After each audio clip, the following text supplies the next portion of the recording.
what what drove you to retirement? What was it about? Why why Well, why at 22 years?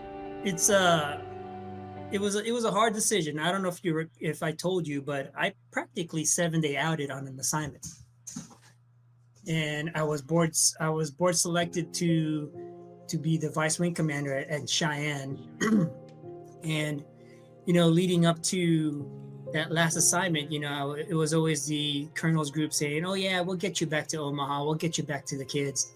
And that's essentially what it was, is me getting back to the kids. Because at that point, when I got selected, I was 2 years already living away from the boys. And it was just, granted, phones these days make it a little bit easier, but it's just not the same. Missing those day-to-day activities, those milestones, just seeing them on the weekends. I wanted to get back to the kids, and the Air Force taunting that carrot in front of me, like, yeah, we'll get you back there. And then for some reason, I opted out, and for some reason my records were still scored, and I got selected to go to Vice Wing Command. And I was like, no, I can't do it. That's another two more years of my time away from the kids.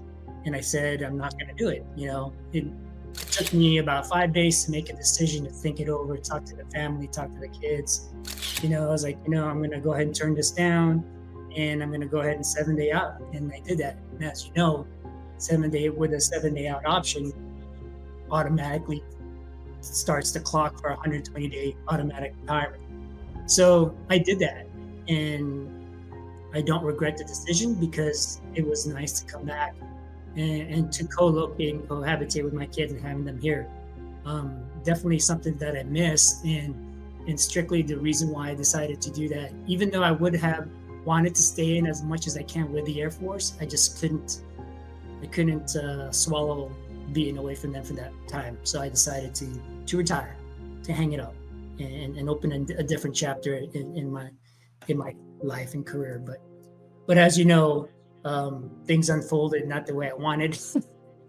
So I retired back in December of 2023. I didn't have any terminal.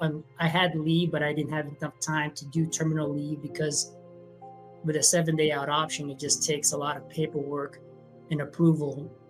So by the time I got my retirement approved, I had essentially 45 days left of my 120 days clock. So I couldn't take any terminal leave, because I had to out process, get all my retirement stuff situated. So my last official day was December. I worked up until December 31st, 2023. Granted, there was the Christmas holidays there. And then January 8th, I put on the civilian uniform and started working for a defense contractor. And that sparked the beginning of my transition from military to the civilian workforce. But again, it was nice to be co-located and to have to live with the kids, because between the retiring and starting working in with Leidos, I transitioned back to Omaha. So it was nice to be back in Omaha to be with the kids, for sure. So the main reason why I retired is so I can be back with the kids.